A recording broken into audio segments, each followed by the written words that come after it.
Hi guys, Kids or Kicks here with episode 4 of our FIFA 15 career mode. Thank you for all the likes, watches and new subscribers so far.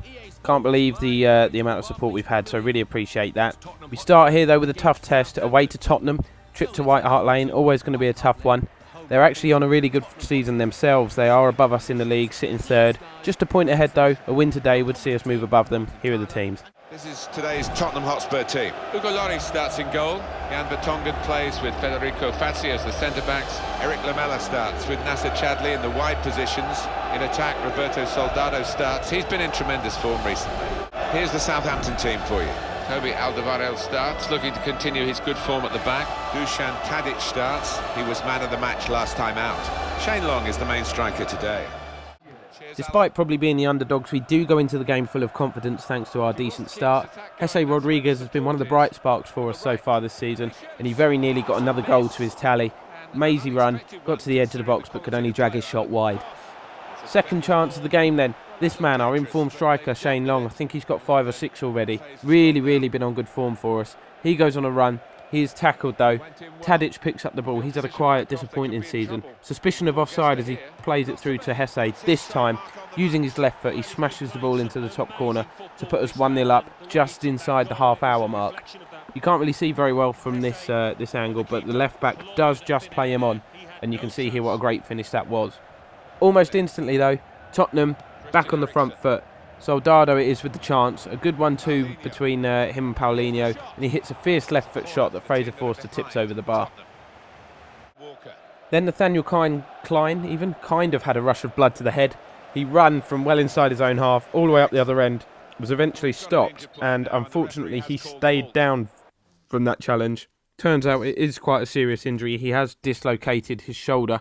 That will be confirmed in an email after this game. But obviously we've got no other natural right backs in the squad, so the job was given to Victor Wanyama to do a job at right back. Just before half time, Tottenham had a chance to equalise. Good save there from Fraser Forster, and Soldado blazed the rebound over, fortunately for us.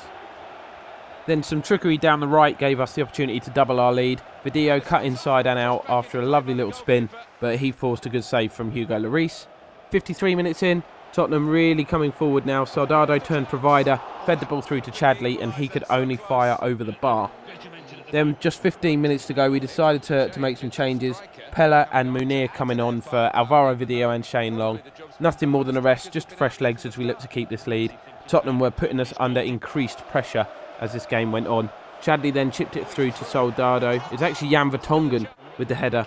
They went all out attack and pushed Vertonghen up front. He was a physical threat, but we did manage to hang on, so a big 3 points. We're going to look at the player ratings now, and you can see Fraser Forster had a fantastic game with an 8.8.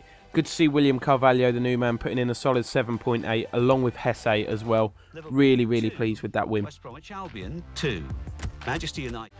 Now, as you saw there from the email, Nathaniel Klein is going to be out for 8 weeks. I'm hoping we are going to cope without him. Like I said, we don't have another natural right back in the squad, so Victor Wanyama is going to be the man covering that position. As we look at the table then, before the game against Sunderland, we're up in 3rd. They're in 12th, not having a bad season. 7 points from 7 games. Not what they're really going to be looking for. But as you can see here, Wanyama at right back. Similar team. This time we brought Elia and Juricic in. Juricic is in the cam role ahead of Tadic. Elia comes in to give Hesse a bit of a rest. We look at the Sunderland side. Pantilimon in goal. Obviously he's about 9 foot, so it's going to be difficult to get the ball past him anyway. Patrick Van Arnholt at left back. Lee Cattermole and Jack Rodwell in the centre of the park, with Connor Wickham and Jermaine Defoe up front. Nothing really happened for the first half hour, and then you see William Carvalho here try to intercept that Jermaine Defoe pass. The referee judged that to be a straight red card. So a lot of the game left to play, 60 minutes or so, and we are going to have to play it with 10 men. He is just a fraction of a second away from the ball here, as you can see.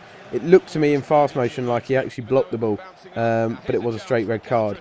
Then some quick feet from Video gave us the opportunity to take the lead. His shot though was saved by his arms are longer than most players, 6 foot arms of Pantilimon. Then obviously with that extra man, Sunderland did find gaps. They were here, clear through on goal. Stephen Fletcher though, his effort, I thought that was in, just inches wide, and that's pretty much the only action of the first half. We did decide to make some changes though. Juricic coming off for James Ward-Prowse. We decided to let the spare man, the gap, be the cam role. We decided that was going to be redundant. It was more important to have two holding midfielders rather than a cam. Second half started though, ball sprayed out wide, and it was the substitute Ward-Prowse that did have the first chance. But he fired wide. It turned out to be a very good save from Pantilimon. And then from the resulting corner, here we get up ahead of our man, and Pantilimon stretches those long arms out and plucks the ball out of the air. And then just over the hour mark, Sunderland actually made use of their numerical advantage. Fletcher here, and then some good interlinking play between Iaccarini, Catamol. It's actually a 1-2-3-4, and then Catamol with a lovely first-time finish. Not known for his finishing ability, he doesn't score many goals, but that was some really, really good play on the edge of the box, and a well-deserved goal, I must say. Things got worse for us with 10 minutes to go. If you thought the last goal was good, take a look at this finish. The ball laid back to Catamol, who on his left foot hits an absolutely stunning volley that goes right into the top corner. So he doubles Sunderland's lead to really give us an uphill battle. And look just how accurate that volley was. He hit that so hard we had no chance. We did try our best to get back into the game, pouring men forward, all 10 of them. Shane Long then forces an absolute worldie of a save from Pantilimon. I thought the ball was going to roll in, but it didn't. It went out for a corner. Then deep into the 5 minutes of added time, we did get a consolation goal. Jesse Rodriguez did manage to get himself on the score sheet again for I think the second game in a row now. Yeah, he scored the winner at Spurs. So it is nice to see him with some consistency getting rewarded. We did have a chance to level it even deeper into stoppage time. Jesse again involved. He cut the ball back to Shane Long, who forced another fantastic save from Pantilimon. And then from the resulting corner, we whipped a very dangerous ball in. And then this happened. How about this for determination? Absolute one-man show. Pantilimon keeping us out. Fraser Forster would come up. We thought that was our last chance. We obviously get another corner. The ref allows us time to take it. And Morgan Schneiderlin, pure determination, effort, adrenaline, whatever you want to call it. But you can see he beat everybody to that ball. And his header found its way into the back of the net. Unbelievable scenes, and he rushes the ball back to the centre circle to see if we got time to win it, but it wasn't to be. A very, very well earned point. We are extremely pleased with that. 2 goals deep into stoppage time. You can't ask for much more when you're only getting a draw. Jesse Rodriguez with a 7.5. He was involved with in all the action really, and substitute James Ward-Prowse with a solid 7.1. A decent fight back from us. Disappointing to go 2-0 down, but understandable with 10 men. Following that eventful game, we then welcomed Stoke to St Mary's. It was going to be a tough physical battle, this one, I think. You're always going to get that when you face a Stoke side. You know what they're about. They are mid-table, 12 points from 8 games. Not a bad record. Here are the sides. 2 changes for Southampton today. Toby Alderweireld starts with Jose Font in central defence. Morgan Schneiderlin starts with James Ward-Prowse in the middle.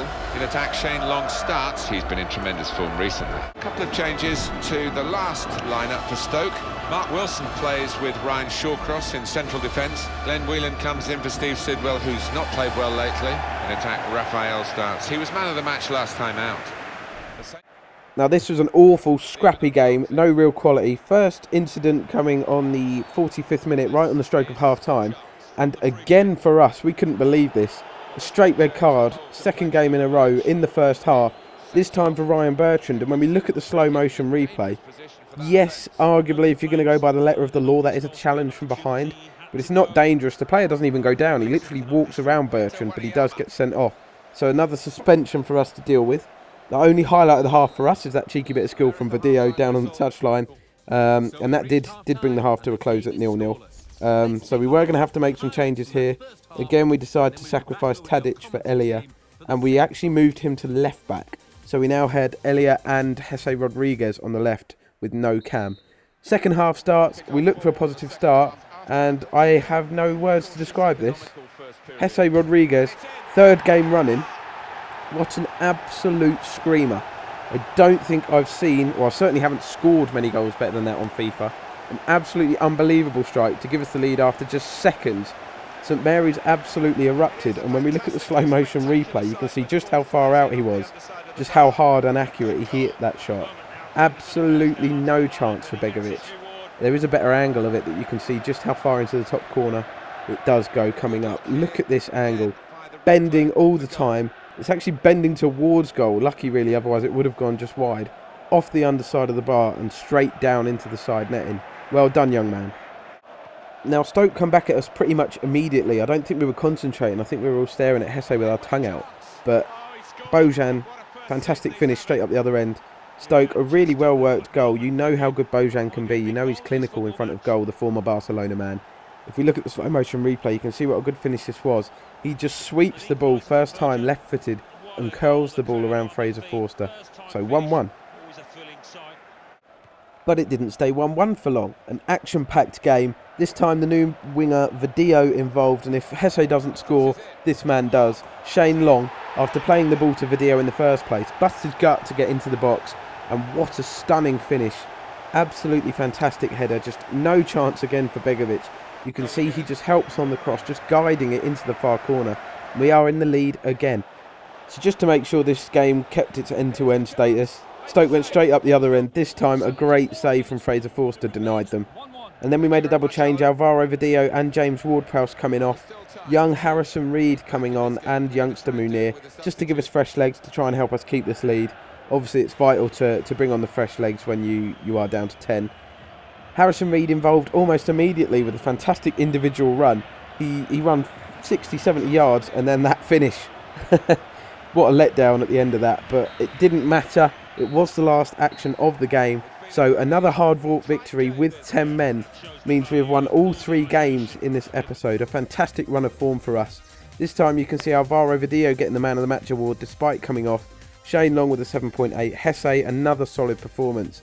And we are going to end this episode as usual with a look at the league table. As you can see, we are flying. We are third, just a point behind the new league leaders, Man City. They are obviously going to be difficult to catch. West Brom are still up there. You can still see some surprises, Everton and Liverpool struggling. But thanks very much for watching, guys. Make sure you hit that like and subscribe. And we will be back with another episode within the next 48 hours. Cheers, guys. 3